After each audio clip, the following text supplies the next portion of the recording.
ఒక యజమాని ఒక చెట్టు నాటాడు. అది చాలా పెద్ద చెట్టు అయింది. ఆయన అది మంచి పళ్ళిస్తుంది అనుకున్నాడు. పెద్ద పెద్ద కొమ్మలు వచ్చాయి, చాలా గొప్ప పువ్వులు వచ్చాయి, కాయలు కాసింది, పళ్ళు పండి. కానీ అది మాత్రం పళ్ళు పండలేదు, పువ్వులతో ఆగిపోయింది, కాయలు కూడా కాయలేదు.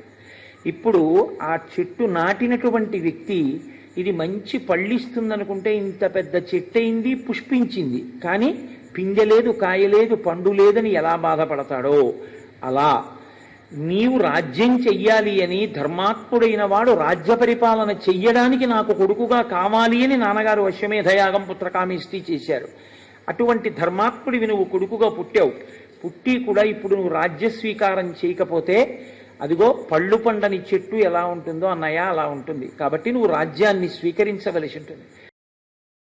రామచంద్రమూర్తితో అంటున్నాడు, శిరస్యంజలి మాధాయ కైకేయ్యానందవర్ధన బభాషే భరతో జ్యేష్టం రామం సత్యపరాక్రమం. ఇక్కడ కైకేయ్యానందవర్ధన అంటారు భరతుణ్ణి. అంటే కైకేయి యొక్క ఆనందమును వృద్ధి చేసినవాడు. సాధారణంగా కొడుకుకి ఉన్నటువంటి పేరు సంస్కృతంలో నందనుడు అని, అంటే ఆనందమును కల్పిస్తాడు తల్లిదండ్రులకి. అందుకే దేవకీ నందనుడు, పార్వతీ నందనుడు. నందన శబ్దాన్ని తల్లితో కలిపి వేస్తారంటే తల్లికి ఆనందమునిచ్చేటటువంటి వాడై ఉంటాడు అని. కన్న కడుపు అని కదా పోతన గారంతటి వారు మహాభాగవతం చేస్తూ చేతులారంగ శివుని పూజింపడేని నోరు నొవ్వంగ హరికీర్తి నుడువడేని దయయు సత్యంబు లోనుగా తలపడేని కలుగనీటికి తల్లుల కడుపు చేటు అంటారు. లోకంలో ఏ తండ్రి కన్న బిడ్డో అనరు. ఎవరైనా మహాత్ముడై 10 మందికి ఉపకారం చేసేటటువంటి జీవనం చేసేవాడు కనపడితే ఏ తల్లి కన్న బిడ్డో అంటారు. అమ్మకి కీర్తి తెస్తాడు కొడుకు, అమ్మకి కీర్తి తెస్తుంది కూతురు. కాబట్టి 9 నెలలు కష్టపడి ఆ పిల్లవాణ్ణి కడుపులో భరించి మృత్యువుతో సమానమైనటువంటి ప్రసవ వేదనని తాను అనుభవించి ఒక బిడ్డకి జన్మనిచ్చినటువంటి తల్లి కోరుకునేది ఏమిటంటే ఆ పిల్లవాడి వల్ల వంశమునకు కీర్తి రావాలని కోరుకుంటాను.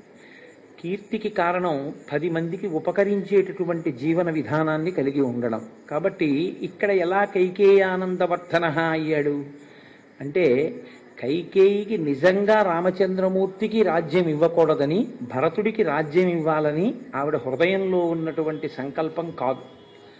ఈ విషయం మందర వెళ్ళి మాట్లాడడం ప్రారంభం చేసినప్పుడే మనకి స్పష్టం అవుతుంది. ఆవిడ ఎంత సంతోషించిందో, రామచంద్రమూర్తికి రాజ్యం ఇస్తున్నారంటే అయోధ్యకాండలో ఎంత ఆనందపడిపోయిందో.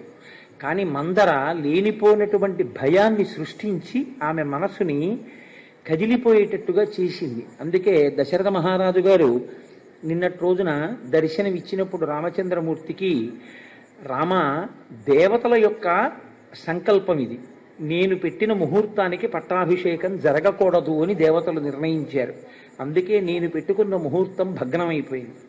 అయిపోయి నువ్వు అరణ్యవాసానికి వెళ్ళావు. నువ్వు అరణ్యవాసానికి వెడితే తప్ప రావణవధ జరగదు అని సంకల్పించిన దేవతలు కైకేయి చేత ఆ కోరిక కోరేటట్టు చేశారు అని చెప్పారు. కాబట్టి నిజానికి కైకేయికి రామచంద్రమూర్తి యొక్క పట్టాభిషేకాన్ని పాడు చేయాలన్న ఉద్దేశ్యం కానీ, భరతుడికి రాజ్యం ఇవ్వాలన్న కోరిక కానీ లేని తల్లి ఆవిడ. ఆవిడికి రాముడు రాజు కావడమే ఆవిడికి ఇష్టం. కాబట్టి అక్కడ ఉన్న వాళ్లలో రాముడి పట్టాభిషేకం చూసి ఓర్వలేనిదిగా మనం అనుమానపడవలసినది ఎవరైనా ఉంటే కైకేయి గురించి మనం ఏమైనా అనుమాన పడతామేమోనని మహర్షి మరొక్కసారి జ్ఞాపకం చేస్తున్నారు. కైకేయ్యానందవర్ధన. నిజంగా కైకేయికి రాముడు రాజు కావాలని కోరగలిగినటువంటి విశాలమైన హృదయం ఉండడం ఒకెత్తు, రాచరికం తనకి అయాచితంగా లభించిన 14 సంవత్సరములు రాజ్యం చెయ్యవయ్యా అని రాముడే అధికారం ఇచ్చిన, రామ పాదుకలు పెట్టి రాజ్యం చేసి ఒకవేళ భరతుడికి రాజ్య వ్యామోహం ఏమాత్రమైనా కలిగినట్లు నీకు అనుమానం కలిగితే నువ్వు వెనక్కొచ్చే హనుమ, నేను రాజ్యాన్ని భరతుడికి ఇచ్చేస్తాను అని రామచంద్రమూర్తి ప్రతిపాదించిన 14 సంవత్సరముల అధికారము తర్వాత కూడా అధికారమునందు ఏమాత్రము వాంఛ లేకుండా ఇది రాముడిని, నేను పరిపాలిస్తున్నాను తప్ప నేను పరిపాలిస్తున్న వాళ్ళను కాను అని ప్రతిక్షణం జాగరూకుడై ఏ పాటి అభిజాత్యమో పెంచుకోకుండా రామ కింకరుడుగా మిగిలిపోయినటువంటి మహాపురుషుడు భరతుడు. ఆయన అలా ఉండబట్టి కైకేయి యొక్క కోరిక ఇవాళ తీరుతోంది. కాబట్టి ఆయన కైకేయ్యానందవర్ధన శిరస్యంజలి మాధాయ. ఇప్పటిదాకా తాను అధికారంలో ఉన్నాడు, తానే పరిపాలన చేశాడు. అయినా రాముణ్ణి చూసేటప్పటికీ ఎంత వినయం అంటే ఆయనకి శిరస్యంజలి మాధాయ. ఇది ఈ వినయం పెద్దల్ని చూసినప్పుడు ఆ గౌరవంతో ప్రవర్తించగలగడం పుట్టుకతో రావాలి. రాకపోతే ఏమవుతుందంటే ఎవరిని ఎక్కడ గౌరవించాలో చేతకాంతనం అలవాటు అవుతుంది. కర్తవ్యము కృతం కార్యం సతాం మన్యుమిదీరయేత్. పెద్దలకి కోపం వస్తే ఎందుకు వస్తుందంటే చెయ్యవలసిన పనిని చెయ్యవలసిన సమయంలో చెయ్యకపోవడం వల్లే కోపం వస్తుంది. కాబట్టి ఎప్పుడైనా ఎవరైనా జ్ఞాపకం పెట్టుకోవలసింది ఏమిటంటే ఏ సందర్భంలో ఎక్కడ ఏ కాలంలో ఎవరిని గౌరవించాలో ఆ గౌరవాన్ని ఇవ్వడం చేతనైతేనే ఆయా స్థానములను అలంకరించవలసి ఉంటుంది. అది చేత కాకపోతే వాళ్ళకి ప్రమాదం, పెద్దల యొక్క ఆగ్రహాన్ని పొందుతారు. కాబట్టి అలా కాకూడదు అంటే ఆయా కాలముల యందు ఆయా సందర్భముల యందు ఎవరిని ఎలా గౌరవించాలో నేర్చుకుని ఉండాలి. ఇది భరతుడు మళ్ళీ మనకి చూపిస్తాడు. శిరస్యంజలి మాథాయ. ఎంత వినయం మహానుభావుడికి! శిరస్సు యందు 2 చేతులు దోసిలి కట్టి అంజలి ఘటించి పరమ వినయంతో రామచంద్రమూర్తి దగ్గరికి వచ్చి బభాషే భరతో జ్యేష్ఠం రామం సత్యపరాక్రమం. సత్యపరాక్రముడైనటువంటి రాముడు అంటారు మహర్షి. ఆయన ఎప్పుడు అనుష్ఠించినా అదే మారనటువంటి పరబ్రహ్మమునందు రమించడానికి మారేటటువంటి ధర్మాన్ని పట్టుకున్నటువంటి వాడు రామచంద్రమూర్తి. అందుకే సత్యమేవేశ్వరో లోకే సత్యం పద్మాశ్రితా సదా సత్యమూలాని సర్వాణి సత్యాన్నాస్తి పరమం పదం అంటాడు. నాకు సత్యమే సర్వస్వం, సత్యమునే లక్ష్మి ఆశ్రయించి ఉంది. అలా ఆశ్రయించినటువంటి సత్యమును నేను విడిచిపెడితే నేను సమస్తము పోగొట్టుకుంటాను, నాకు సత్యమే కావాలంటాడు రాముడు. కాబట్టి సత్యమే పరాక్రమముగా కలిగినటువంటి వాడు. సత్యపరాక్రముడైనటువంటి రాముడితో భరతుడు మాట్లాడుతున్నాడు. పూజిత మామిక మాత దత్తం రాజ్యం ఇదం మమ తద్దదామి పునస్తుభ్యం యథాత్వమదదామమ. నాయన రామ, మహానుభావ, నువ్వు పూజిత మామికా మాత, మా అమ్మ మాటకి ఎంత గౌరవించావయ్యా! నిజంగా ఆ రోజున దశరథ మహారాజు గారు ఒక స్త్రీ మాటకి నేను కట్టుబడ్డాను, ఈమె వరములన్న పేరుతో నన్ను నిర్బంధిస్తోంది, రామా నువ్వు నన్ను ఖైదు చేసి రాజ్యం పుచ్చుకో అన్నారు. అయినా సరే నాకు నాన్నగారు మిమ్మల్ని ఖైదు చేసి రాజ్యం పుచ్చుకోవడం కాదు, మిమ్మల్ని సత్యమునందు నిలబెట్టిన వాడు కొడుకని, అమ్మా పుట్టినప్పటి నుంచి నన్ను చూస్తున్నావు, రాజ్యమే కావాలంటే తల్లి నువ్వు నాన్నగారిని వరాలు అడగాల అమ్మా, నువ్వు పిలిచి చెప్తే నేను వెళ్ళిపోనా అమ్మా, నాకు ఇవన్నీ అక్కర్లేదమ్మా అని నహమర్ధపరోదేవీ లోకమా వస్తుముత్సహి విద్ధిమాం ఋషిభి తుల్యం కేవలం ధర్మమాస్థితం అంటాడు మహానుభావుడు అయోధ్యకాండలో. అమ్మా నాకు ధర్మము కావాలమ్మా, నేను ఋషిని, నాకు దేని మీద కోరిక ఉన్నవాణ్ణి కాను, అటువంటి ఋషినమ్మా నేను. కాబట్టి నాకు కావలసింది ధర్మం ఒక్కటే, నాన్నగారిని సత్యమునందు నిలబెట్టడమే, నువ్వు చెప్తే వెళ్ళిపోనా అమ్మా అంటాడు. అంతగా నా తల్లిని పూజించినటువంటి వాడివి, పూజిత మామిక మాత, మా అమ్మ మాటని నిజం చేయడానికి, మా అమ్మ కోరుకున్న కోరికని నిజం చేయడానికి ఇంత పెద్ద సామ్రాజ్యాన్ని విడిచిపెట్టి వెళ్ళిపోయావు రామా. దత్తం రాజ్యం ఇదం మమ, ఆ రాజ్యాన్ని 14 ఏళ్లు పరిపాలించు అని నాకు ఇచ్చావు నువ్వు. అది 14 ఏళ్లు నీదైన రాజ్యాన్ని నీ కొరకు నేను పాలించాను తప్ప నీదైన రాజ్యాన్ని నాదిగా తీసుకుని నేను ఎన్నడూ పరిపాలించలేదు. కాబట్టి తద్దదామి పునస్తుభ్యం, దానినే నేను నీకు ఇస్తున్నాను మళ్ళీ.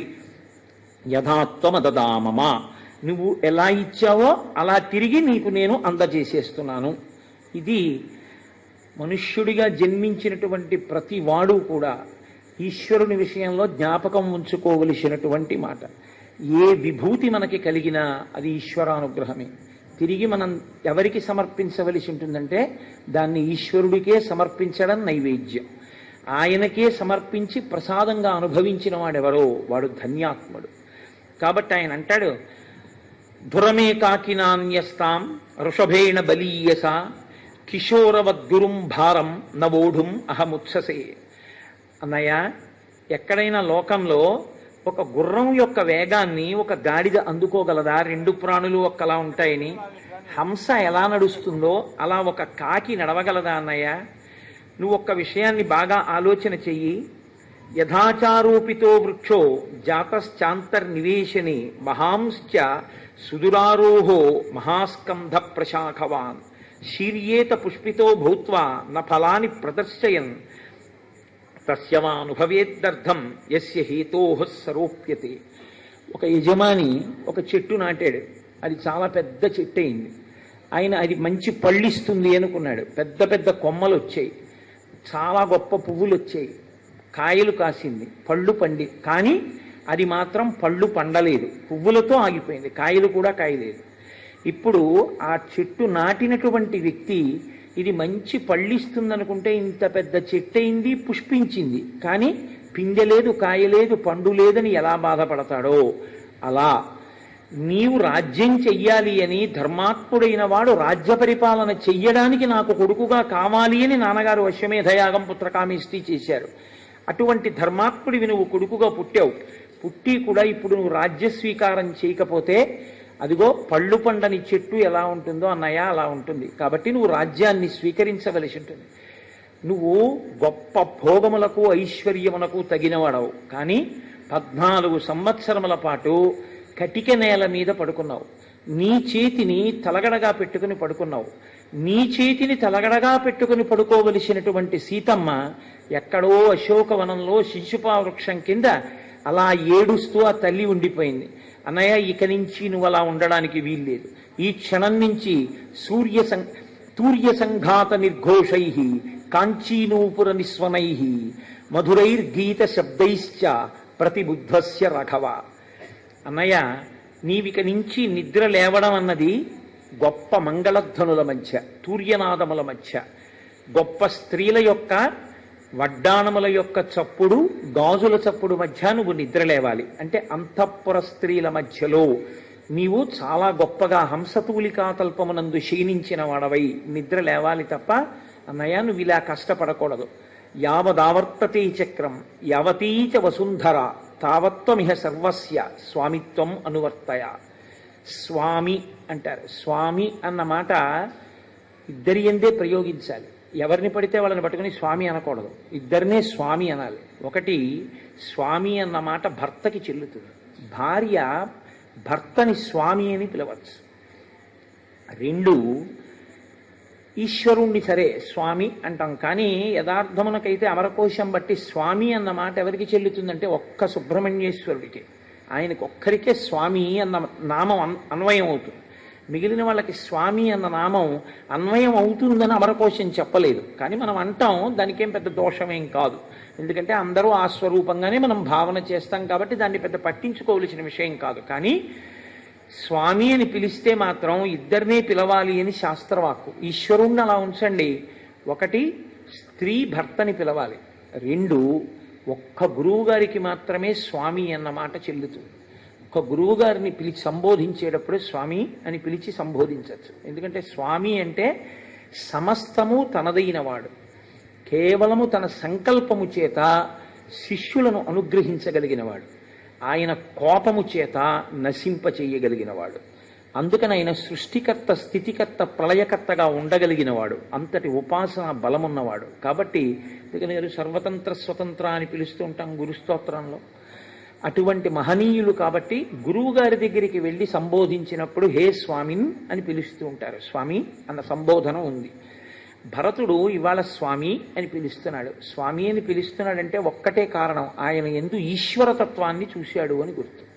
ఒక గురుతత్వాన్ని చూశాడు తప్ప కేవలం ఒక అన్నగారిని చూసి మాట్లాడుతున్నవాడు కాడు. ఎందుకంటే అన్నగారిని స్వామి అన్న మాటతో సంబోధన లేదు. యావదావర్తతే చక్రం. ఒకటి, రథచక్రము ఎంత దూరం పెడుతుందో అంతవరకు ఉన్నటువంటి ఈ భూమండలానికి, యావతీచ వసుంధర, ఎంతవరకు ఈ భూమి ఉందో ఆ భూమికి అంతటికి, తావత్వమిహ సర్వస్య స్వామిత్వం అనువర్తయ, అక్కడ వరకు అంతా నీదే, నీదైనటువంటిది మాకిచ్చి మేము ఆనందం అనుభవిస్తే మా ఆనందాన్ని చూసి నువ్వు ఆనందాన్ని అనుభవిస్తున్నావు. ఇదే మనం సాధారణంగా ఈశ్వరుడి విషయంలో ఇద్దరు భార్యలుగా చూపిస్తుంటారు మన వాళ్ళు, ఉభయనాంచారులు అంటుంటారు. ఇదే శ్రీభూ సమేత వెంకటేశ్వరుడు. అంతకన్నా ఇంకొక మాట లేదు శాస్త్రంలో. శ్రీభూ సమేతే, శ్రీభూ సమేత వెంకటేశ్వరుడు. ఎందుకు అలా ఉంటాడు అంటే ఆయనకి ఏదో సరదాకి 2 పెళ్ళాలు చేసుకున్నాడని కాదు. శ్రీ భూ, మీరు ఆలోచించండి, మధ్యలో ఉన్నవాడు ఈశ్వరుడు, ఆయనకి భూమి ఒక భార్య, శ్రీ ఒక భార్య. ఈ భూమికి శర్వాణి తత్వం ఉంది, అందుకే శర్వ అన్న నామం విష్ణువుకి ఉంది, శర్వ అన్న నామం శివుడికి ఉంది. శివుని యొక్క అష్టమూర్తుల్లో ఒక నామం శర్వ, అందుకే శర్వాయ దేవాయ నమః అంటాం. అలాగే శర్వ అని విష్ణువుని కూడా సంబోధిస్తాం, విష్ణు సహస్రంలో ఉంది ఆ నామం. శర్వుడు అంటే భూమి నుండి ఐశ్వర్యముని ఇచ్చేవాడు అని. ఐశ్వర్యం ఎక్కడి నుంచి వస్తుందంటే భూమిలోంచే వస్తుంది. నేను మీకు ఇంత పూర్వం ఎక్కడో మనవి చేశాను, ఆదిత్య హృదయం అని చెప్తూనో ఎక్కడో, ఈ శరీరం బతకాలి అంటే కావలసినవి భూమిలోంచే వస్తాయి. ఓ యాపిల్ పండు కావాలి, భూమిలోంచి రావాలి. అన్నం కావాలి, భూమిలోంచి రావాలి. ఈ శరీరానికి భోగం కావాలి, భూమిలోంచే రావాలి. ఇప్పుడు ఈ ఫ్యాన్ ఏదో ఉంది, ఈ ఫ్యాన్ తయారు చేయడానికి కావలసిన ఇనుము భూమిలోంచి వస్తుంది. ఈ ఫ్యాన్ తిరగడానికి కావలసిన విద్యుత్తు భూమిలో ఉన్న నీటిలోంచి వస్తుంది. కాబట్టి భోగమునకు శరీరము నిలబడడానికి కూడా భూమి కారణం. ఇప్పుడు ఈ భూమి ఎవరిది? ఈశ్వరుడిది. అందుకని ఆయనకి భార్య. ఈ భూమిలోంచి ఐశ్వర్యం ఇస్తుంది భూమి, కానీ అది మీ కష్టాన్ని బట్టి ఐశ్వర్యం వస్తుంది. అనుభవించడం, మీరు అనుభవించాలా అనుభవించకూడదా అన్నది మీరు కష్టపడ్డారు కాబట్టి ఇవ్వాలనేం లేదు. మీరు కష్టపడినది మీకు ఇవ్వాలా వద్దా, మీ చేత అనుభవింప చెయ్యాలా వద్దా అని నిర్ణయించవలసిన వాడు మధ్యలో ఉన్నవాడు. మీరు కష్టపడినందుకు పంట పండినా ఈశ్వరుని యందు ద్వేషబుద్ధితో బతకడం లోకంలో ఎక్కువైపోయింది అనుకోండి, అనాచారం ఎక్కువైపోయింది అనుకోండి, అస్తిక్య బుద్ధి నశించిపోయింది అనుకోండి, యజ్ఞయాగాది క్రతువులు నశించిపోయాయి అనుకోండి, పెద్దల ఎడల వినయ విధేయతలు నశించిపోయాయి అనుకోండి, ఈశ్వరుని యొక్క ఆగ్రహానికి గురవుతాం. అప్పుడు ఈశ్వరుడు ఏమంటాడంటే దీనిని ఐశ్వర్యముగా మార్చవద్దు అంటాడు. అందుకని ఆవిడ శ్రీదేవి. ఇప్పుడు ఐశ్వర్యంగా ఎందుకు మారదంటే పంట పండుతుంది, తుఫాన్ వస్తుంది. పంట విరగకాశి ఉంటుంది, పెద్ద గాలివాన్ వస్తుంది. అరటి చెట్లన్నీ మంచి గెలలతో ఉంటాయి, పెద్ద గాలివాన్ వచ్చి చెట్లన్నీ నేల మీద పడిపోతాయి. అంటే మీరు పండించినది మీ నోటికి అందదు. ఇన్ని ఇంగ్లీష్లో ఒక ప్రొవెర్బ్లో అంటుంటారు, there may be a slip between cup and lip అని. అది మీ చేతిలో ఉన్నది మీ అనుభవంలోకి మారదు. అందుకే రుద్రంలో అభిషేకం చేస్తే ఓ మాట అడుగుతూ ఉంటారు, ద్రాపే అంధస్సస్పతే దరిద్రం నీలలోహిత అని. ఈశ్వర, ఐశ్వర్యం అన్న మాటకు అర్థం ఏమిటంటే ఉన్నది అనుభవించుట, అనుభవించగలిగినటువంటి శక్తి శరీరమునందు ఉంటే దానికి ఐశ్వర్యమని పేరు, శ్రీ అని పేరు. ఇప్పుడు ఇవ్వాలన్నా ఈవిడే, ఇచ్చింది అనుభవించాలన్నా ఈవిడే, అనుభవింపచేయాలన్నా ఈవిడే. ఈవిడ అనుభవింపచేసే శక్తిని ఇవ్వాలన్నా, అనుభవించడానికి కావలసినవి ఈవిడ ఇవ్వాలన్నా ఈయన అనుగ్రహాన్ని బట్టే వాళ్ళిద్దరిస్తారు. ఈయన కాళ్ళు మీరు పట్టుకుంటే వాళ్ళిద్దరూ కూడా సంతోషిస్తారు. అందుకే మనకి లోకంలో ఆచారం ఏమిటంటే భర్త కాళ్ళు పట్టుకుంటే భార్య సంతోషిస్తుంది. శంకర భగవత్పాదులు సౌందర్యలహరి చేశారు. సౌందర్యలహరి అమ్మవారి యొక్క వైభవానికి సంబంధించిన స్తోత్రం. కానీ శంకరులు అమ్మవారి స్తోత్రం చేస్తున్నాను కదా అని శివా అని మొదలెట్లేదు, శివా అని దీర్ఘం ఇచ్చారనుకోండి అమ్మవారు. అమ్మవారిని స్తోత్రం చేస్తే అమ్మవారు ఖేదపడుతుంది. అమ్మవారు సంతోషించాలంటే ఆవిడ మహాపతివ్రత, కాబట్టి ఆవిడ భర్తని స్తోత్రం చేయాలి. కాబట్టి శంకరులు అందుకే లోకానికి ఈ మర్యాద నేర్పడం కోసం శివా అని మొదలెట్లేదు సౌందర్యలహరి. శివశక్త్యాయుక్తో యది భవతి శక్త ప్రభవితుం అని మొదలెట్టారు. శివ, శివ అంటే శివుడు. శివ అని మొదలెడితే ఆవిడ సంతోషిస్తుంది. అందుకే అసలు శివానందలహరి చెప్పి సౌందర్యలహరి చెప్తే అమ్మవారు చాలా ప్రీతి పొందుతుంది. ఇది ప్రత్యక్షంగా పెద్దలైనటువంటి వారు అనేక పర్యాయాలు అనుభవించారు జీవితంలో. అమ్మవారి అనుగ్రహానికి శివానందలహరి చెప్పి సౌందర్యలహరి చెప్తే అమ్మవారు ఎంత అనుగ్రహిస్తుందో స్ఫుటంగా కనపడుతుంది మీకు. కాబట్టి నీవు యావదావర్తతే చక్రం యావతీచ వసుంధర తావత్వమిహ సర్వత్వం స్వామిత్వం అనువర్తయ. అన్నయ్య, నువ్వు స్వామివి అంటే పైకి రాజు అంటున్నాడు, ఆంతరమునందు ఇవి నీవి ఈశ్వర. రాముడు ఈశ్వరుడు, అందుకనే భరతవాక్యం పలికేశాడండి అంటారు. అంటే భరతుడు చెప్పవలసిన మాట చెప్పేశాడు. ఈశ్వర, ఇవన్నీ నీవి, నీవైనవి నాకెందుకు ఇచ్చావు, మరి ఈ పట్టుపంచ నాకెందుకు ఇచ్చావు అంటే, మంచి పట్టుపంచ కట్టుకున్నానని నేను సంతోషపడిపోతే నా సంతోషాన్ని చూసి ఆయన సంతోషిస్తాడు. నాకు పట్టు లాల్చీ ఎందుకు ఇచ్చాడు, ఈ లాల్చీ నేను వేసుకుంటే నా సంతోషాన్ని చూసి ఆయన సంతోషిస్తాడు. అమ్మ కొడుక్కి పాయసం పెడుతుంది, కొడుకు పాయసం తింటే అమ్మాయి ఎంత బాగుందో అని చెప్పి ఆ వేలుతో చిన్ని చిన్ని వేళ్లతో పాయసం తీసి అడుగుది కూడా నాకేస్తున్నాడు అనుకోండి, అమ్మాయి ఎంత సంతోషపడిపోతుంది. ఉండింది అమ్మ, తెచ్చింది తండ్రి, తిన్నవాడు పిల్లాడు. పిల్లవాడు తింటే అమ్మా నాన్న సంతోషపడ్డం ఏమిటి, తల్లి తండ్రి కాబట్టి వాళ్ళిద్దరెవరు లోకానికి సీతారాములు, వాళ్లే తల్లిదండ్రులు, వాళ్ళిద్దరే పార్వతీ పరమేశ్వరులు. అందుకే వాగర్ధావివ సంపృక్తవు వాగర్ధ ప్రతిపత్తయే జగత పితరవు వందే పార్వతీ పరమేశ్వరం. పార్వతీ పరమేశ్వరం, లక్ష్మీనారాయణులనండి పార్వతీ పరమేశ్వరులనండి వాళ్ళే. కాబట్టి ఈశ్వర, నీదైనది నాకు ఇస్తున్నావు, అది నేను పుచ్చుకుని సంతోషిస్తే నా సంతోషాన్ని చూసి నువ్వు సంతోషిస్తావు, అటువంటి వాడివి.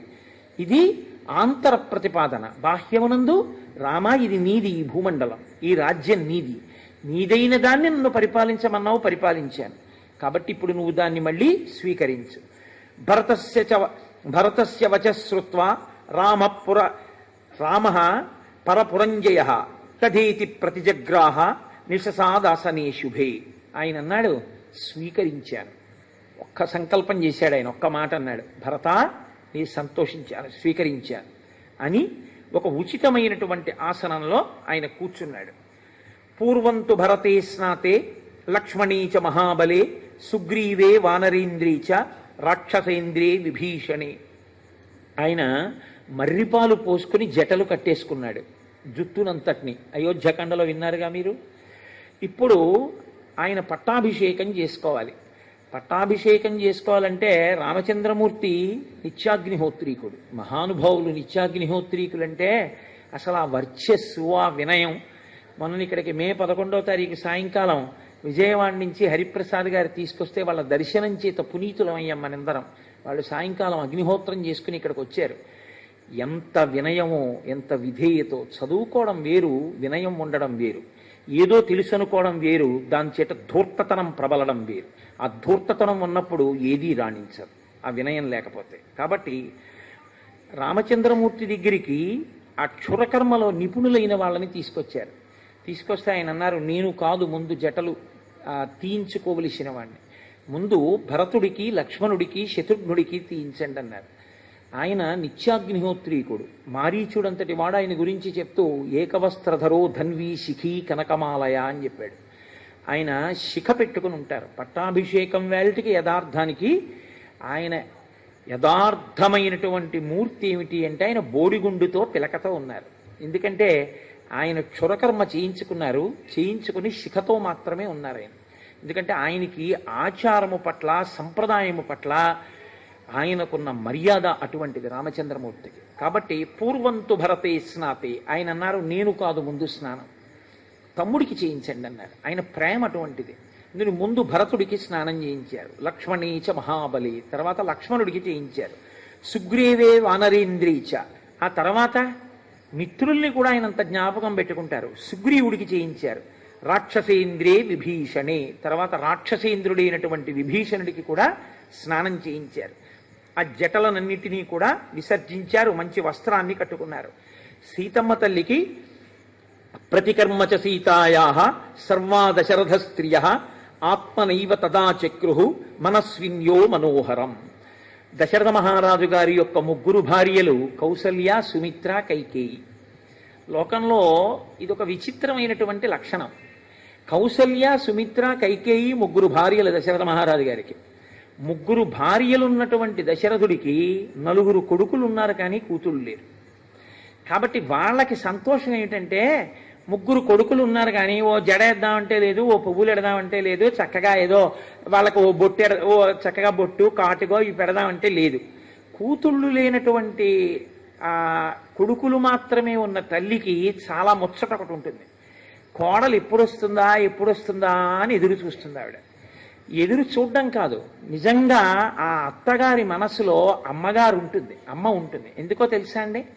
అటువంటి అత్తగారు కోడలని కూడా చూడదు, జడ వేస్తుంది, పువ్వులు పెడుతుంది, కాటుక పెడుతుంది, బొట్టు పెడుతుంది. అప్పుడు ఆ అత్తగారు అమ్మే.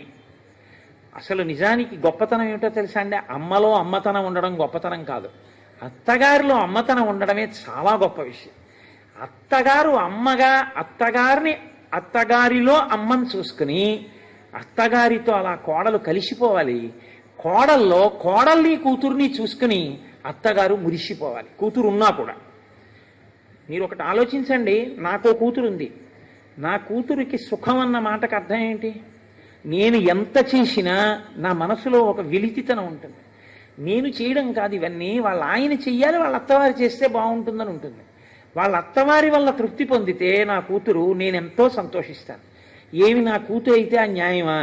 రేపు నా కోడలు వస్తే అప్పుడు నా కోడలు ఎక్కడ సుఖపడాలి? నా దగ్గర సుఖపడాలి. మామగారిని అయినందుకు ఏమిటి నా పెద్దరికం? నా కోడలు ఎక్కువ సంతోషించాలి. ఒకసారి కూతురికి కొడుక్కి కూడా పెళ్లి చేశాక కూతురు అల్లుడు, కొడుకు కోడలు నలుగురిని తీసుకుని పండక్కి బట్టలు కొనడానికి వెళ్ళాను అనుకోండి, నేనైతే నా జీవితాంతం అంతే. నా కూతురు ఎలా అత్తవారింట్లో సుఖపడాలని కోరుకుంటానో, ఒకవేళ నా కూతురు వాళ్ళ వదిన ఇద్దరూ కలిసి, అంటే కూతురు కోడలు కలిసి ఇద్దరూ 10,000 రూపాయల పట్టు చీరలే కొనుక్కున్నా, నేను మాత్రం నా కోడలి బిల్లు నువ్వు వేసుకొని 10 రూపాయలు ఎక్కువ ఇచ్చేస్తా. కోడలే. ఆ అమ్మాయి నా దగ్గర సుఖపడాలి, నా కూతురు అత్తవారింట్లో సుఖపడాలి. నీ కూతురైతే అత్తవారింట్లో సుఖపడాలని కోరిక, నీ కోడలైతే నీ దగ్గర సుఖపెట్టకుండా బాధపెడతావా? తప్పు కదది. ఈ మర్యాద మీరు గమనించగలిగితే ఎంత అందంగా ఉంటుందో. సీతమ్మ తల్లి యందు కైకమ్మకి ఏ భేదము లేదనడానికి గుర్తేమిటో తెలుసా అండి? సీతమ్మ తల్లికి అలంకారం ఎవరు చేయక్కర్లా, ఆవిడే చేసుకుంటుంది. కాదుట, కౌసల్య, సుమిత్ర, కైకేయి ముగ్గురు కలిసి ఆవిడ యొక్క జడ దువ్వారట, ఆవిడికి కొప్పు వేశారట, ఆవిడికి పువ్వులు ఎట్టారట, కాటుకు ఎట్టారట, బొట్టు ఎట్టారట. ఎంత పొంగిపోయారోట ముగ్గురు అత్తగారులు. ఇంత గొప్ప కోడలు మా వంశ ప్రతిష్ట నిలబెట్టిందని. అత్తగారు మామగారు అంటే కోడల్ని అంత ప్రేమిస్తారు అని శాస్త్రవాక్కు.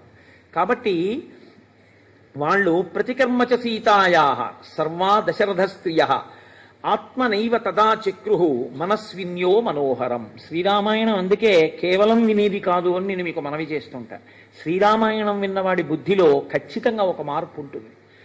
తతో వానరపత్నీనాం సర్వేషామేవ శోభనం చకార యత్నాత్ కౌసల్య ప్రహృష్ట పుత్రలాలస.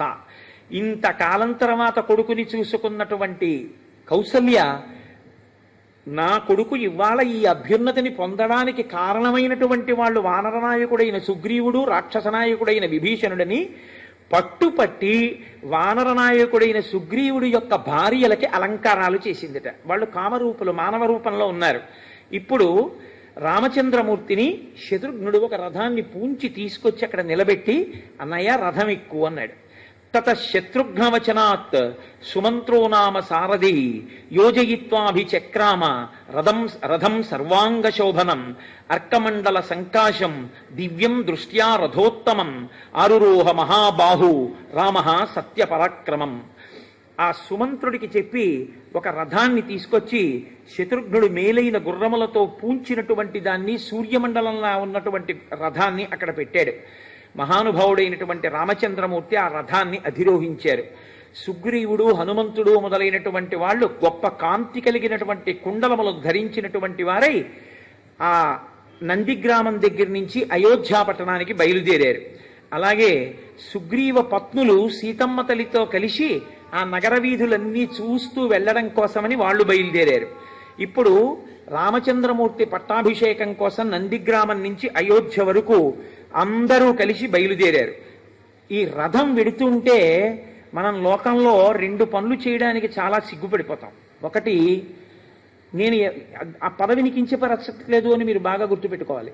డ్రైవర్ పోస్ట్ చేయడం అంటే ఓ చిన్నతనం, ఒక మెసెంజర్ పోస్ట్ చేయడం అంటే ఒక చిన్నతనం. కోరి ఈశ్వరుడు చేసినవి ఈ 2. పైగా అవి బిరుదుల కింద పెట్టుకున్నాడు ఆయన.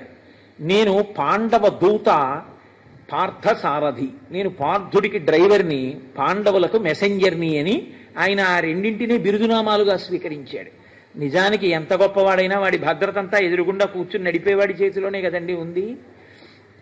కాబట్టి ప్రేమ అన్న మాటకు అర్థం చూడండి. మనం కూడా రాజకుమారులమేగా, బుద్ధిగా మనం రథం తోడడం ఏమిటి అసహ్యంగానో అనుకోలేదు. వాళ్ళ ప్రేమ అటువంటిది. అన్నయ్య ఇంత కష్టపడి వచ్చాడు మన అన్నయ్య అని శత్రుఘ్నుడు ఎంతో సంతోషంగా ఆ రథము యొక్క కళ్ళాల్ని పట్టుకున్నట్టు. అలాగే ఆ చుట్టూ ఉన్నటువంటి ఆ భరతుడు గుర్రము యొక్క కళ్ళెములను పట్టుకుంటే శత్రుఘ్నుడు శ్రీరాముని యొక్క శిరస్సు మీద ఛత్రాన్ని పట్టుకున్నాడు. లక్ష్మణుడు ఒక పక్కన నిలబడి వింజామర వేస్తున్నాడు. విభీషణుడు ఇంకొక వింజామర తీసుకుని ఆయన వేస్తున్నాడు. భరతుడు అక్కడ ఉన్నటువంటి పురోహితులందరితో ఎంత వైభవోపేతంగా శ్రీరామ పట్టాభిషేకం జరగాలి అన్నది ఆలోచన చేస్తున్నాడు. ఇంత సంతోషంగా ఈ అన్నదమ్ములందరినీ చూస్తేట ఇద్దరి కళ్ళమ్మట నీళ్లు కారేయట. ఒకడు సుగ్రీవుడు, ఇంకొకడు విభీషణుడు. విభీషణుడు అనుకున్నాడు, అయ్యో మేము ముగ్గురు అన్నదమ్ములం, రావణ కుంభకర్ణ విభీషణులం, లోకాన్నంతటినీ శాసించగలిగిన మొనగాళ్ళం. కానీ మా అన్నయ్యలు దారి తప్పారు, దెబ్బలాడుకున్నాం, ఆఖరికి ఇద్దరు అన్నయ్యలు మరణించారు, నేను ఒక్కడిని మిగిలేను. జగజ్జెట్టి మా అన్నయ్య వాలి, ఆ అన్నయ్య పోయాడు, నేను ఒక్కడిని మిగిలేను. ఈ భాతృప్రేమ మా జీవితంలో తెలియదు. మేము ఎప్పుడూ దెబ్బలాడుకోవడం, ఆఖరికి చచ్చిపోవడం, ఎవడో ఒకడు మిగలడం.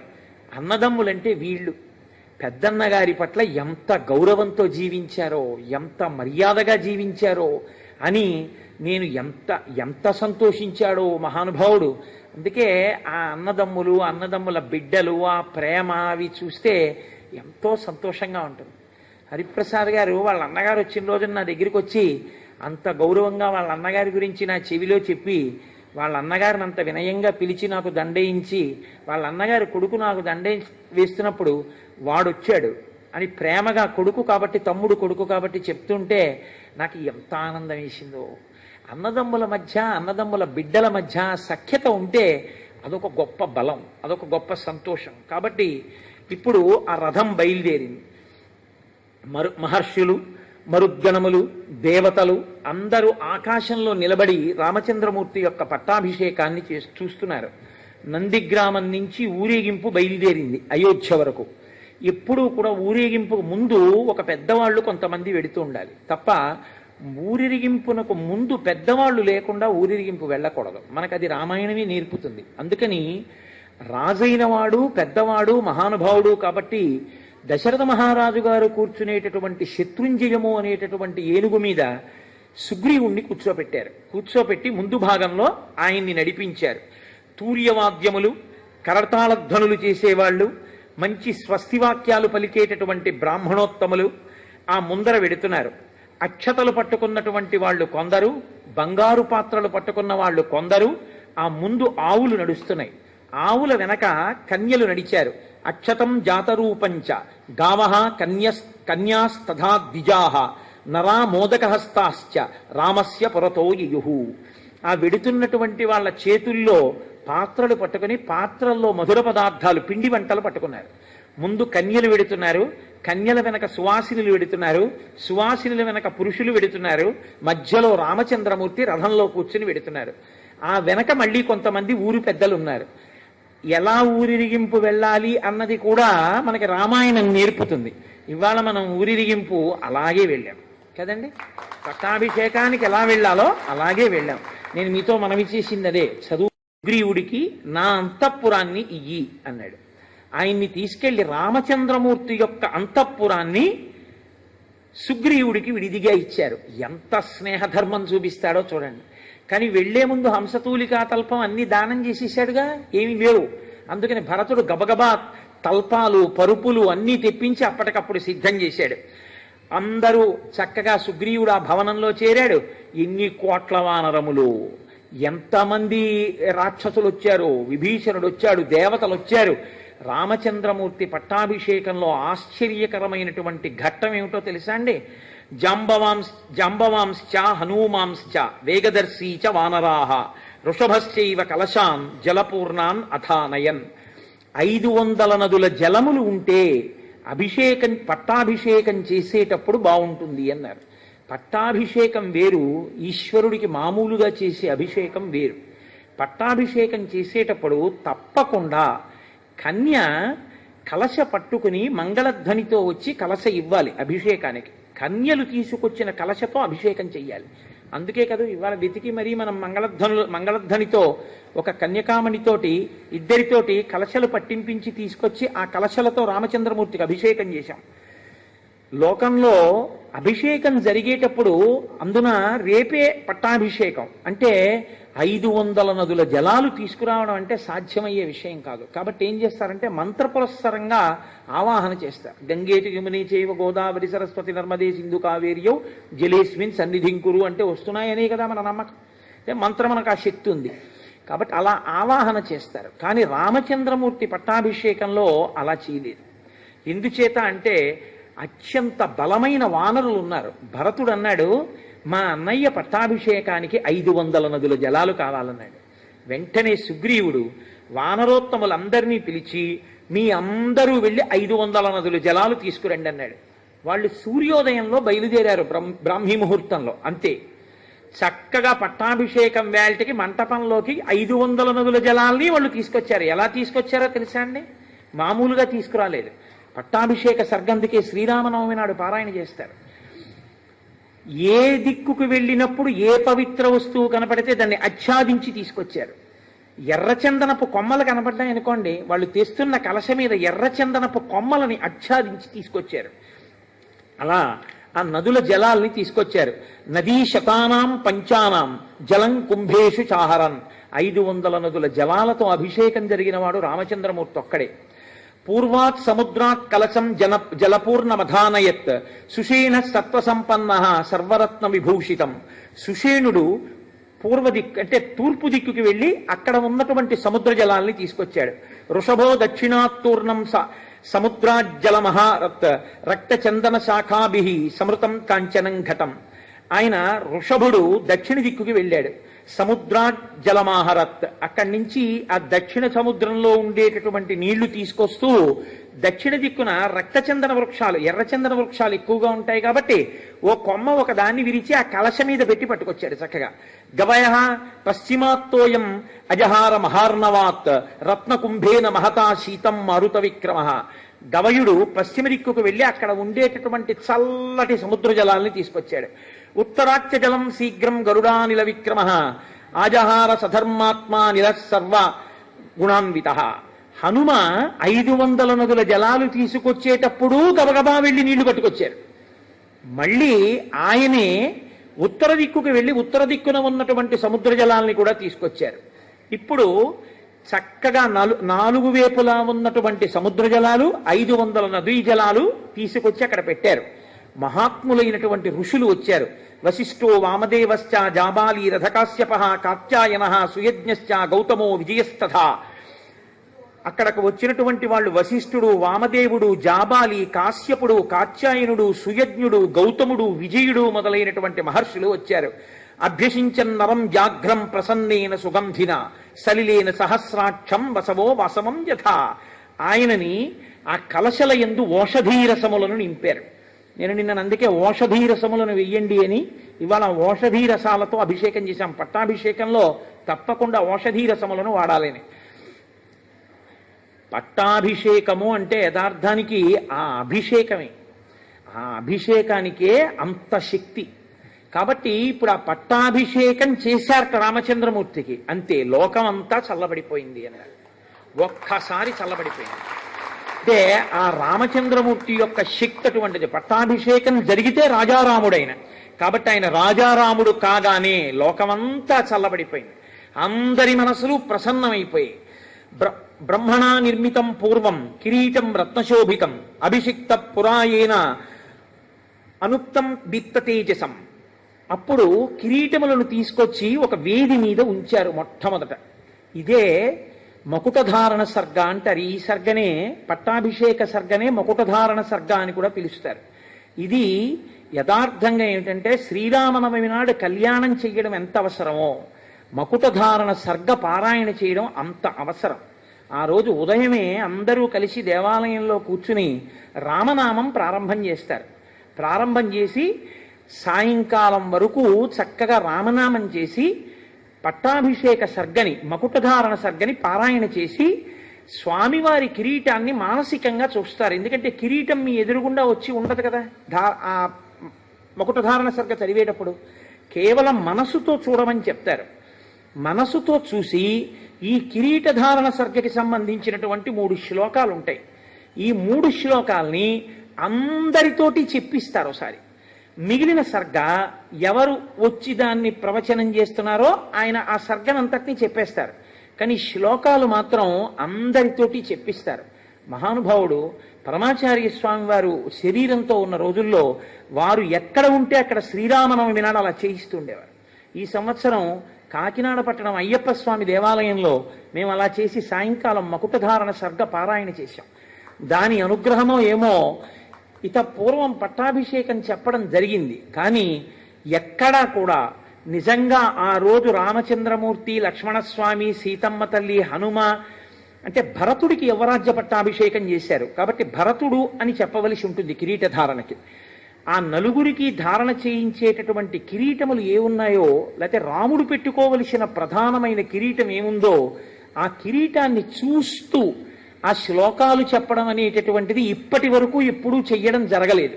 ఎందుకంటే అలా కిరీటం తీసుకొచ్చి పెట్టి చేయడం కుదరదు కనుక.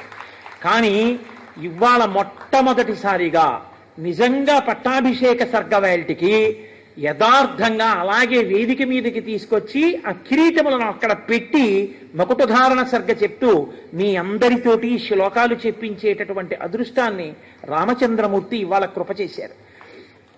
కాబట్టి వాల్మీకి మహర్షి అంటారు, బ్రహ్మణా నిర్మితం పూర్వం కిరీటం రత్నశోభితం. రత్నముల చేత శోభించేటటువంటి ఆ కిరీటము చతుర్ముఖ బ్రహ్మగారి చేత నిర్మింపబడినటువంటి కిరీటము. తస్యాన్వవాయే రాజానః క్రమాద్యేనాభిషేచితాః సభాయాం హేమక్లుప్తాయాం శోభితాయాం మహాధనైః.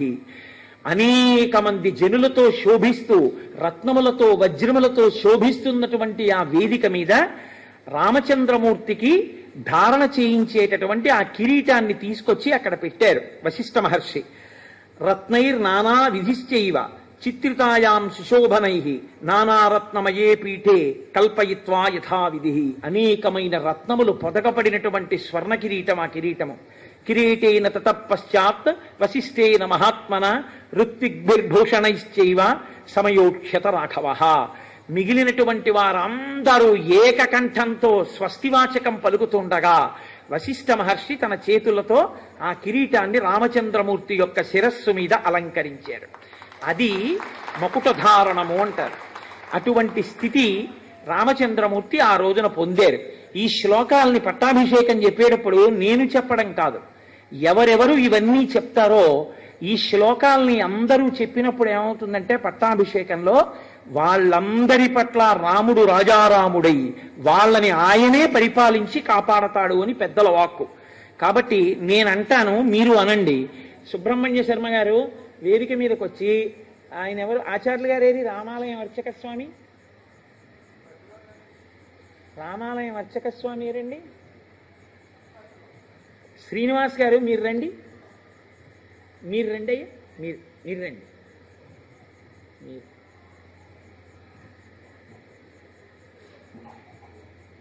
మీ ముగ్గురును మీరు రండి. ఆయన మీరే రండి. మీరు నలుగురు 4 కిరీటాలు ఎత్తి పట్టుకోండి. మేము శ్లోకాలు చెప్తాను, వాళ్ళందరూ ఆ కిరీటాలు చూస్తూ చెప్తారు. అపురూపమైన అవకాశం. మళ్ళీ ఇలా వాళ్ళకి పాపం ఆ అదృష్టం కలగద్దు.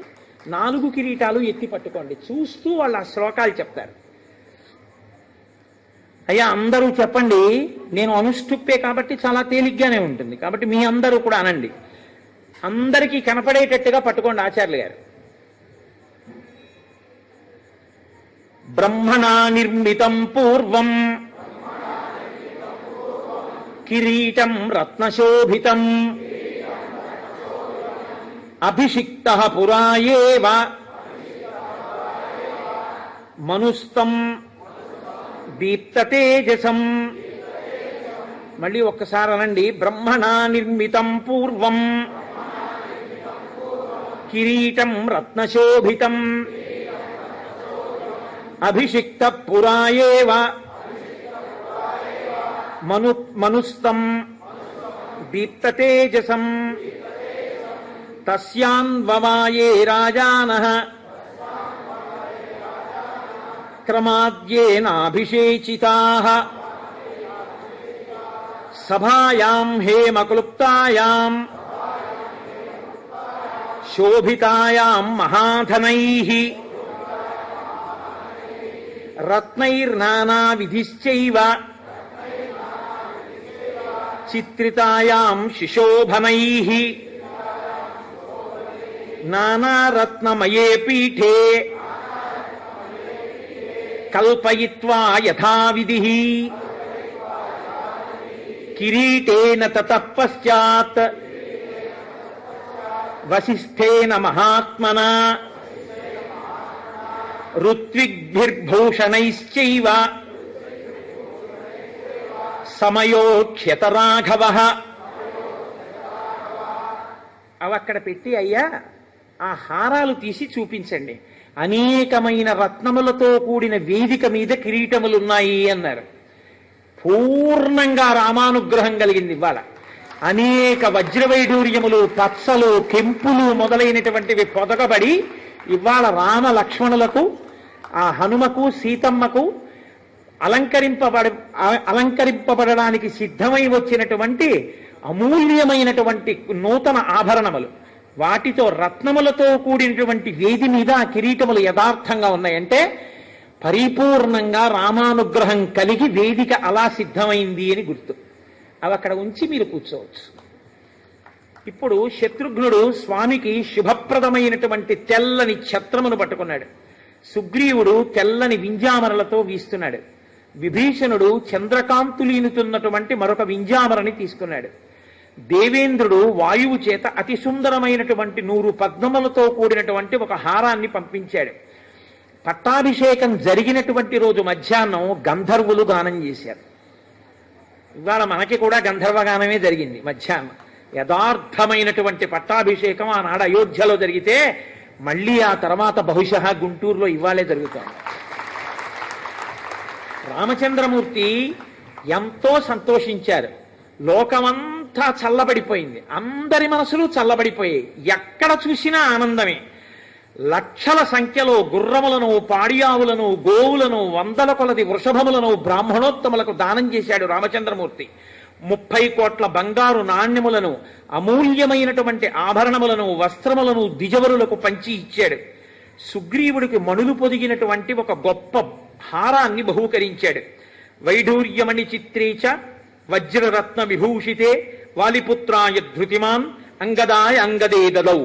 మంచి రత్నములు, వైఢూర్యములు, వజ్రములు పొదగబడినటువంటి అంగదములను అంటే భుజకీర్తులను అంగదుడికి ఇచ్చాడు. అందరికీ అన్నీ ఇచ్చేశాడు. సీతమ్మ తల్లికి కూడా బహుమానం చేశాడు రామచంద్రమూర్తి.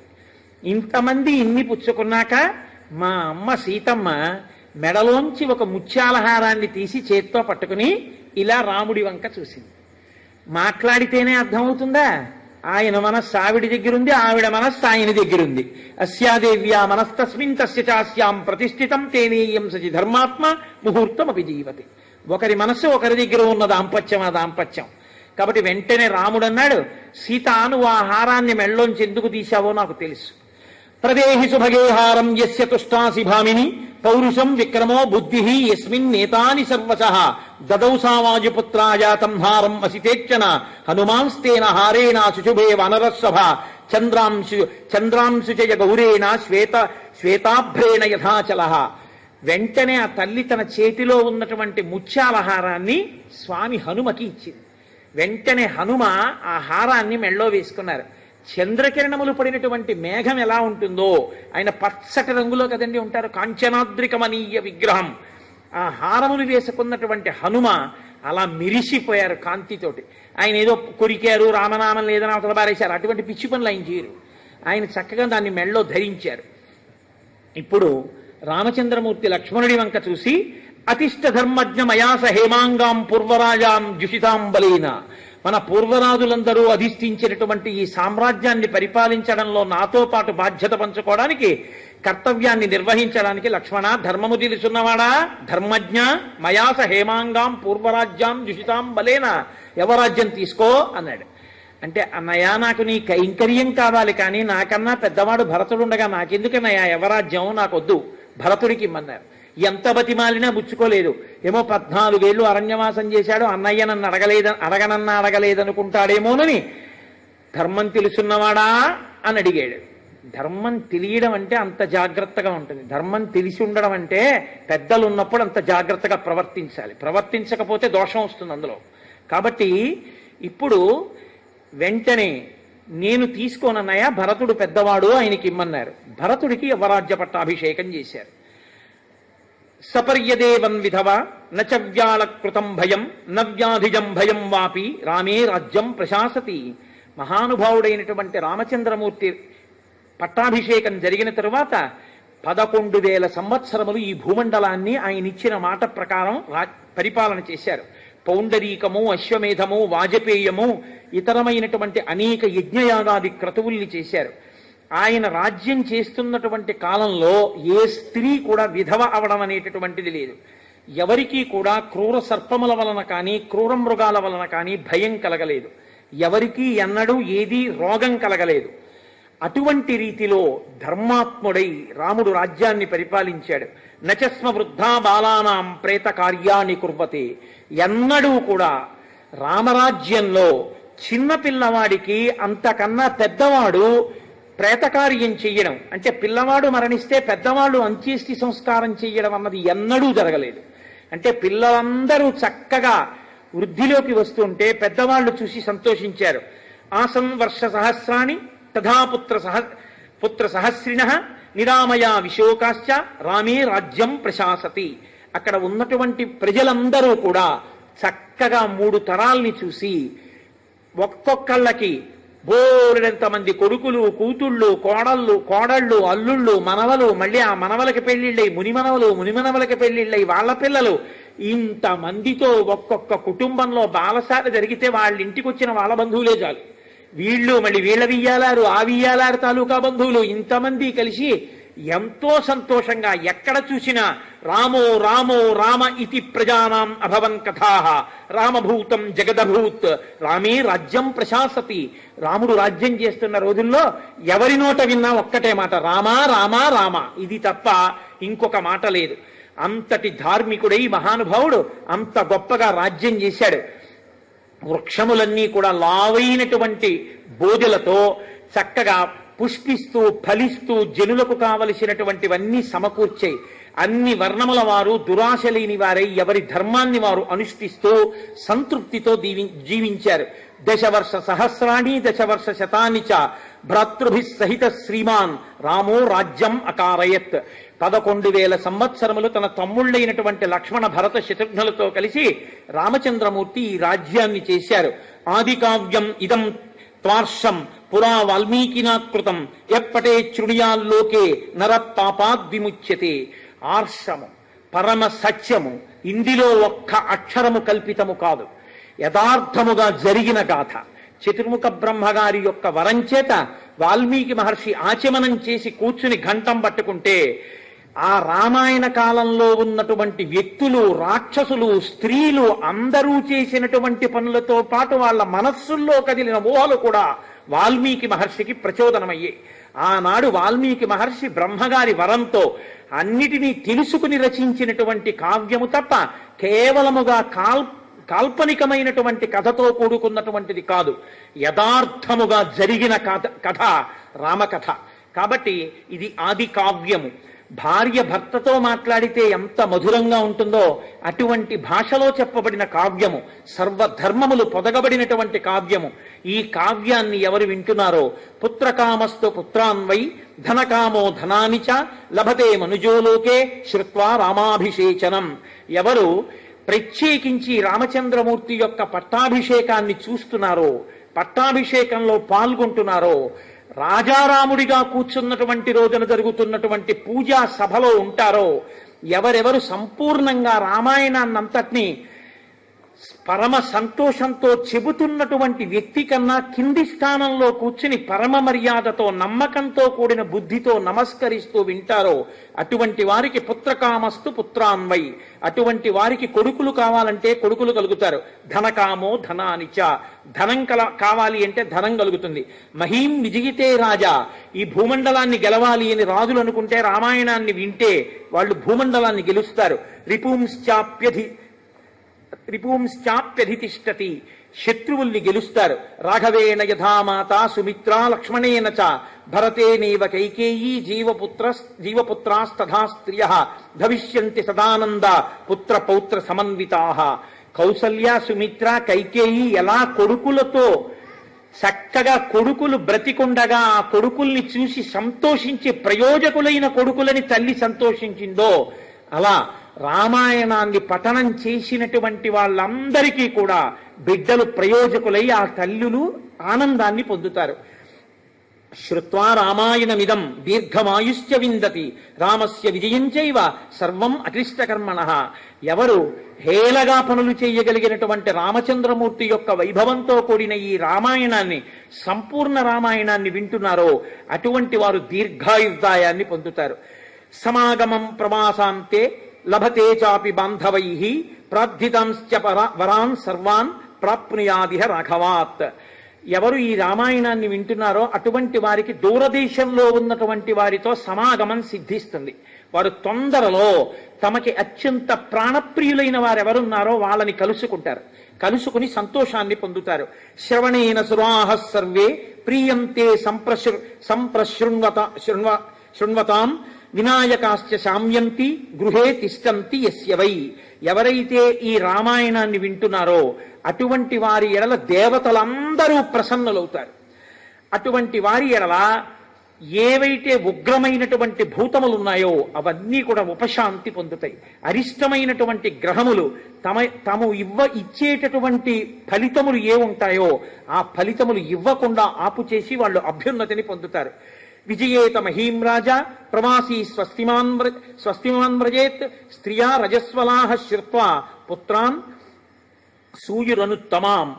రజస్వలైనటువంటి స్త్రీ ఈ రామాయణాన్ని వింటే, అంటే ఇంకా బిడ్డలు పుట్టవలసినటువంటి స్త్రీ, వివాహమైనటువంటి ఆమె ఈ రామాయణ కావ్యాన్ని వింటే చాలా ఉత్తమమైనటువంటి సంతానాన్ని పొందుతుంది. పూజయంశ్చ పఠేశ్చేమం ఇతిహాసం పురాతనం సర్వ పాపాత్ ప్రముచ్యేత దీర్ఘమాయురవాప్నుయాత్.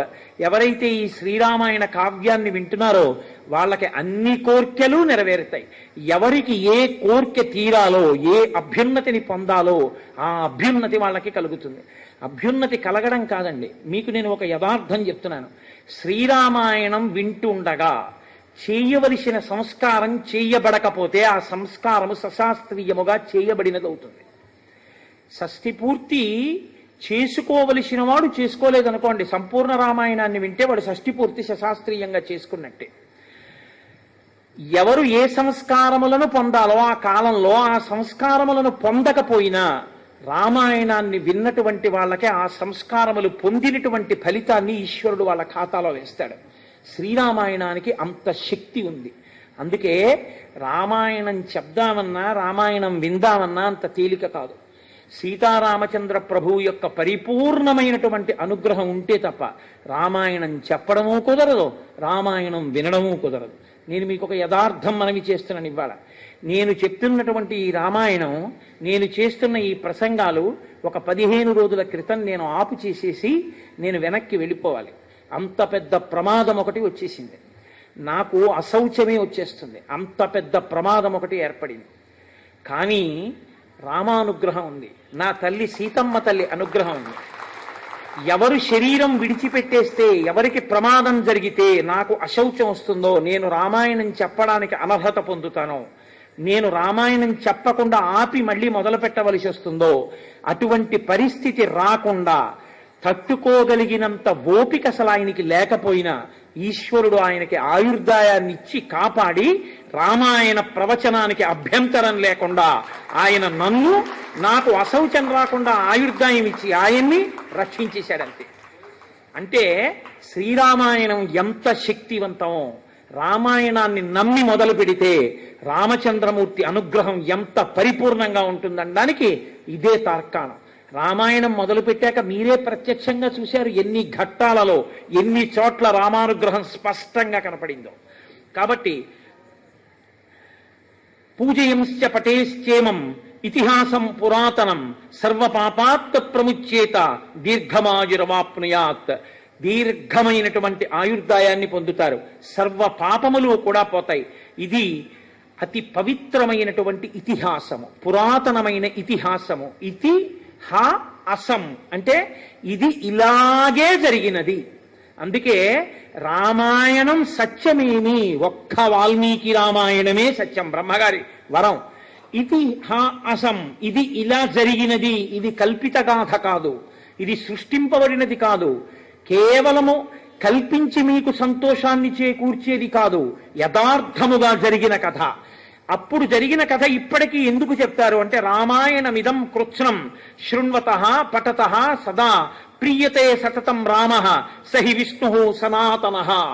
సనాతనుడైనటువంటి విష్ణువు రామాయణం చెప్పబడిన ప్రాంగణం ఎక్కడుంటుందో అక్కడ అపారమైన ప్రీతిని పొంది మిగిలిన దేవతలందరితో కలిసి స్వామి హనుమ, రామచంద్రమూర్తి, సీతమ్మ, 33 కోట్ల మంది దేవతలు ఆ రామాయణ ప్రవచనము జరిగినటువంటి ప్రాంగణం మీద నిలబడి ఉంటారట. నిలబడి పట్టాభిషేక సర్గనాడు చూస్తూ ఉంటారు. పితృదేవతలందరూ కూడా విశేషమైనటువంటి ఆనందాన్ని పొందుతారట. పట్టాభిషేక సర్గ దగ్గరికి వచ్చేటప్పటికీ రామాయణం అంత శక్తిని పొందుతుంది. కాబట్టి ఆదిదేవో మహాబాహు హరిర్నారాయణ ప్రభు సాక్షాద్ రామో రఘుశ్రేష్ఠ శేషో లక్ష్మణ ఉచ్యతే. ఆయన సహి విష్ణు సనాతన, సనాతనుడైనటువంటి విష్ణువు యొక్క కథ. ఆయన ఆదిదేవుడు, మహాబాహు, హరి, నారాయణుడు, స్వయంగా ఆయన ప్రభు. సాక్షాద్ రామో రఘుశ్రేష్ఠ, రఘుశ్రేష్ఠుడైనటువంటి ఆ రాముడే ఆ శ్రీ మహావిష్ణువు. ఎక్కడెక్కడ రామాయణం చెప్పబడుతుందో అక్కడ ఇప్పటికీ పట్టాభిషేక సర్గనాడు దేవతలందరూ వచ్చి నిలబడవలసిందే. ఎందుకు వస్తారోట తెలుసా అండి? పట్టాభిషేకం జరిగిన నాడు దేవతలందరూ సంతోషిస్తారట ఆ ప్రాంగణానికి వచ్చి. పితృదేవతలు కూడా తీసుకొచ్చి నిలబెడతారు అంటారు. నేను కొన్ని వ్యాఖ్యానాల్లో చూశాను. పితృదేవతలందరినీ ఎక్కడ రామాయణం చెప్తారో, ఎక్కడ రామాయణం చదువుతారో, ఎక్కడ రామాయణం వింటారో శ్రద్ధతో అక్కడ పితృదేవతలందరినీ తీసుకొస్తారట. ఇదిగోరా మీ వాడు అత్యంత భక్తి శ్రద్ధలతో సంపూర్ణ రామాయణాన్ని దోషిని ఒగ్గి విన్నాడు, వినయంతో నమస్కరించి విన్నాడు, నమ్మి విన్నాడు. వాడు విన్నందుకు ఆ వంశంలో పుట్టాడు కాబట్టి మిమ్మల్ని అందరినీ స్వర్గలోకానికి పంపిస్తున్నామని పూర్వ పితృదేవతలందరినీ స్వర్గానికి పంపిస్తారట. నా కడుపున ఇటువంటి వాడొకడు పుట్టాడు, వీడి వల్ల మేము స్వర్గానికి ఎడుతున్నామని ఆ పితృదేవతలందరూ గొప్ప ఆనందాన్ని పొందుతారట. అంత గొప్ప కావ్యం శ్రీరామాయణ కావ్యం. కుటుంబ వృద్ధిం ధనధాన్య వృద్ధిం స్త్రియశ్చ ముఖ్యాః సుఖముత్తమంచ శ్రుత్వా శుభం కావ్యమిదం మహార్థం ప్రాప్నోతి సర్వాం భువిచార్థ సిద్ధం. ఆయుష్యమారోగ్యకరం యశస్వం సౌభ్రాతృకం బుద్ధికరం సుఖంచ శ్రోతవ్యమేతన్ నియమేన సద్భిః ఆఖ్యానమోజస్కరమృద్ధి కామైః. ఈ శ్రీరామాయణాన్ని ఎవరు వింటారో అక్కడ కుటుంబ వృద్ధి. చక్కగా విన్నటువంటి వాళ్ళకే కాదు, వాళ్ళ కుటుంబం అంతా కూడా వృద్ధిలోకి వస్తుంది. ఆ కుటుంబంలో ఉన్న వాళ్ళందరూ కూడా సుఖశాంతులు పొందుతారు. ఒక్కడు రామాయణం విన్నాడనుకోండి కుటుంబంలో, ఆ కుటుంబంలో ఉన్న వాళ్ళందరూ మంచి వార్తలు వింటారు, గొప్ప గొప్ప బిడ్డలు పుడతారు, గొప్ప గొప్ప సంతోషాన్ని పొందుతారు. అన్నీ కలిసి వస్తాయి ఈశ్వరానుగ్రహంతో.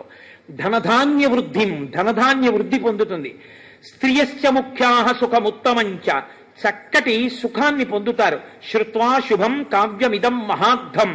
ఈ రామాయణ కావ్యాన్ని వినడం చేత ఆయుష్యము, ఆరోగ్యము, కీర్తి, బుద్ధి, సుఖము అన్నిటినీ కూడా శ్రీరామాయణము ఇవ్వగలదు. ఇది సత్యం సత్యం పునఃసత్యం. అందుకే నరులు ఉన్నంతకాలం, ఈ లోకం ఉన్నంతకాలం రామాయణం ఉండాలి. రామాయణం ఎంతకాలం చెప్పబడుతుందో, రామాయణం ఎంతకాలం వింటారో అంతకాలము నరులకు అభ్యున్నతి, నరుడు నరుడిగా బతకడం చేతనవుతుంది అని బ్రహ్మగారు వాల్మీకి మహర్షిని ఆదేశించి పరమ కరుణార్ద్ర హృదయుడు కనుక వాల్మీకి మహర్షి చేత ఈ రామాయణ కావ్యాన్ని రచింపచేసి మనకు అందించారు మహానుభావుడు. కాబట్టి ఈ శ్రీరామాయణాన్ని విన్నవాళ్ళు ఎవరున్నారో వాళ్ళందరూ ఒక మాట అనాలి అంటారు. ఎందుకంటే తపశ్శక్తి కలిగిన వాళ్ళకైతే ఖచ్చితంగా కనపడతారు. శ్రీమన్నారాయణుడు ఇవాళ మెరిసిపోతున్నటువంటి గరుడ వాహనం మీద లక్ష్మీ సహితుడై మిగిలిన దేవతలందరితో కలిసి త్రిమూర్తులతో సహా పితృదేవతలతో సహా పట్టాభిషేక జరుగుతున్న నాడు ఆకాశ మండలంలో వచ్చి నిలబడతారు. రాజారాముడికి పట్టాభిషేకం జరగడం అంటే ఇప్పటికీ లోకంలో అంత శక్తి కలిగినటువంటిది రామచంద్రమూర్తి యొక్క పట్టాభిషేకమే. అందుకే శ్రీరామాయణం చెప్తే తప్పకుండా పట్టాభిషేకం చేస్తారు. ఏ ద్రవ్యాలు లేకపోయినా అక్షతలతోనైనా కిరీటాదులను కల్పించి పట్టాభిషేకం చేస్తారు. పట్టాభిషేకం చేయడం అంటే ఈ భూమండలాన్నంతటి రామచంద్రమూర్తికి ఇవ్వడం. కాబట్టి విష్ణువు వచ్చి నిలబడతారు. వీళ్ళందరూ పరమభక్తులు నా చేత పరిపాలింపబడాలని కోరుకుంటున్నారు. ఇప్పుడు మనమేం కోరుకోవాలి? మనందరం కోరవలసింది రామ మీరు బలంగా ఉండాలి. మీరు ఎంత బలంగా ఉంటే అంతగా రావణాదుల్ని పడగొడతారు, మమ్మల్ని కాపాడతారని మనం కోరుతాం. అందుకే రామానుగ్రహం కావాలనుకున్న వాళ్ళందరూ చెయ్యవలసిన పని మాత్రం ఒకటి చెప్పారు శాస్త్రంలో. 3 మాటలు. మీ కంఠాన్ని వంచన చేసుకోకుండా మీ కంఠం పలికితే ఎంత గట్టిగా మీరు పలకగలరో అంత గట్టిగా అరిచి 3 మాటలు చెప్పాలి. నేను చెప్తాను, మీరు చెప్పండి. బలం విష్ణోః ప్రవర్ధతాం, బలం విష్ణోః ప్రవర్ధతాం, బలం విష్ణోః ప్రవర్ధతాం. శ్రీ మహావిష్ణువునకు బలము కలుగుగాక. ఈ మాటలు అన్నప్పుడు స్వామి ఎంతో ఆనందిస్తారు, ఎంతో ఉల్లాసాన్ని పొందుతారు. ఇప్పుడు మనందరం ఆయన కింకరులం. ఇక మన బాధ్యతలు మనం చెయ్యవలసినవన్నీ హాయిగా ఆయన ఛత్రఛాయల్లో పెట్టుకుని మనని కాపాడి ఆయన రక్షిస్తారు. మీరు విశ్వాసాన్ని పొందండి. తప్పకుండా రామానుగ్రహంతో ఆ సీతమ్మ తల్లి అనుగ్రహంతో మనందరం హాయిగా ఆనందంగా ఉండగలం. కాబట్టి ఇప్పుడు యథార్థంగా చెప్పబడినటువంటి పట్టాభిషేక క్రతువు ఏది ఉందో దాన్ని ఇప్పుడు ఆ పట్టాభిషేకాన్ని చేస్తారు. కిరీటధారణ అవి చేయిస్తారు. స్వామికి రాజారాముడిగా పూజలు అందుకుంటాడు. పట్టాభిషేకాన్ని పొందాడు కాబట్టి ఇప్పుడు రాజారాముడిగా పూజ అందుకున్న తర్వాత దర్బారు జరుగుతుంది. ఇవాళ కొద్దిగా వేళ దాటినా దయచేసి ఎవరు వెళ్లకుండా అందరూ కూడా ఈ పట్టాభిషేకాన్ని చూడవలసిందిగా మనవి చేస్తూ 42 రోజుల పాటు నాకేమీ చేత కాకపోయినా, గట్టిగా ఒక్క శ్లోకం చదవడం నాకు రాకపోయినా, మీ అంత బాగా రామా రామా రామా అండం 3 మాటలు కూడా నాకేమీ తెలియకపోయినా, ఫోన్లే పాపం ఏదో చెప్తున్నాడు కదా, వాడు చెప్తే మనం వింటే వాడు సంతోషిస్తాడని మీకన్నీ తెలిసున్నా, ఏమీ తెలియని వాళ్ళల్లా మీ అందరూ కూర్చుని విని శ్రీరామాయణం చెప్పుకునేటటువంటి మహద్భాగ్యాన్ని నాకు ఇచ్చినందుకు మీ అందరికీ నా యొక్క కృతజ్ఞతలను ఆవిష్కరిస్తూ మీ అందరికీ ఆ లక్ష్మణ భరత శత్రుఘ్న హనుమత్ సమేత శ్రీ సీతారామచంద్ర ప్రభువు యొక్క పరిపూర్ణమైనటువంటి అనుగ్రహ ఆశీస్సులు కలగాని అని సాంజలిబంధకంగా సీతారామచంద్రమూర్తి యొక్క పాదార విందములకు నమస్కరిస్తూ ఇవాల్టితో ఈ శ్రీరామాయణ ప్రవచనాన్ని పూర్తి చేసి నేను ఆకాశగంగ యందు అవబృత స్నానమే ఆచరించాను. 42 రోజులు రామచంద్ర ప్రభువు నా చేత దీక్ష చేయించాడు. అంత సుదీర్ఘమైన దీక్ష నడవాలంటే మాటలు కాదు, ఈశ్వరానుగ్రహం ఉండాలి. తపస్సు చేయించి ఇవాళ నాకు ఇప్పుడు అన్నీ ఉన్నవాడికి ఇవ్వడం గొప్ప కాదు, ఒక చేతకాని వాడికి ఇవ్వడమే గొప్ప. ఎక్కడ పల్ల ఉంటుందో అక్కడెక్కడా నీరెడుతుంది. చేతకాని వాడిని ఉద్ధరిస్తేనే ఆయన ప్రభు. కాబట్టి నన్నించుకున్నాడు. ఈ చేతకాని వాడితో రామాయణం చెప్పించి వీడే చెప్పాడంటే ఎవరు చెప్పలేరు. శ్రద్ధ ఉంటే ఎవరైనా చెప్పగలరని లోకాలకి నిరూపించాలని నా చేత ఇంత కైంకర్యం అందుకుని నా చేత ఇంత ఆనందాన్ని పొంది నా జీవితంలో 2వ మాట సంపూర్ణ రామాయణ ప్రవచనాన్ని పూర్తి చెయ్యగలిగాను అని నాకు ఎంత సంతోషంగా ఉందో. దీని ముందు నాకు నిజంగా గజారోహణం చేయించిన, నాకు గండ పెండేరం వేసిన, నాకు సింహతలాటం వేసిన అది దిగదుడిపి. నాకు కావలసింది నేను బతికున్న నాళ్ళు, నా ఆఖరి ఊపిరి విడిచిపెట్టేసేంత వరకు నా స్వామి కథ నేను ఇలా చెప్పుకుని, నేను ఇలా భగవంతుని కథ చెప్పుకుంటూ ఉండగా నా ఊపిరి ఆగిపోతే అంతకన్నా నాకు జీవితంలో కావలసింది ఇంకొకటి ఏదీ లేదు. త్రికరణ శుద్ధిగా నేను ఈశ్వరుణ్ణి కోరుకున్నది అదొక్కటే. ఇవాళ కూడా నేను రామాయణ ప్రవచనం పూర్తి చేస్తూ రామాయణ కావ్యం మీద నా 2 చేతులుంచి స్వామి పట్టాభిషేకంలో ఆయన పాదాల దగ్గర నేను కోరుకున్న కోరిక అంటూ ఏమైనా ఉంటే అది ఒక్కటి. కాబట్టి రామచంద్రమూర్తికి నా పరిపూర్ణ హృదయంతో ఆయనకి నమస్సుమాంజలను అర్పిస్తూ మనం పెట్టుకున్నటువంటి ఆచారాన్ని చక్కగా ఇవాళ కూడా పాటించి 11 మాటలు రామనామం చెప్దాం. ఆ తర్వాత మీరు నన్ను భరించవలసినటువంటి అవసరం ఇక ఉండదు. ఎందుకంటే నేను ఇక మిమ్మల్ని వేధించాను. ఉపన్యాసం చెప్తే మీరు కొన్నాళ్ళు విశ్రాంతి పొందవచ్చు. ఆ తర్వాత మళ్ళీ ఎప్పుడో వస్తే వస్తాను. కాబట్టి 11 మాటలు రామనామం చెప్పుకుందాం. కోరి కొలిచిన వారికెల్లను కొంగు బంగారు రామనామము రామనామము రామనామము రమ్యమైనది రామనామము నీవు నేనను భేదమేదియు లేకయున్నది రామనామము రామనామము రామనామము రమ్యమైనది రామనామము అండపిండ బ్రహ్మాండములకాధారమైనది రామనామము రామనామము రామనామము రమ్యమైనది రామనామము గోచరంబగు జగము లోపల గోప్యమైనది రామనామము రామనామము రామనామము రమ్యమైనది రామనామము